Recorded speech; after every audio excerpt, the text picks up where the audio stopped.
In this video, I will show you how to add ClassPass to Google Calendar. First, go ahead and log into your ClassPass account. Once you're in, look for the AI chat icon at the bottom right of the screen. Tap on that if you need help with anything. But for now, let's move on. So here's the thing. ClassPass does not have a direct sync feature with Google Calendar. But don't worry, there is an easy workaround.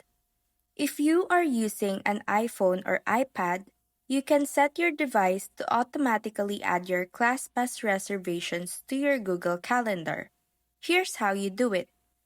Open up the Settings app on your phone or iPad, then scroll down and tap on Calendar. Now you will want to tap on Default Calendar. This is where you can choose which calendar you want to use for your events. Finally, just select Google Calendar as your default, and from now on, any ClassPass reservations will automatically show up there. Or if you want, you can manually input it onto your Google Calendar too.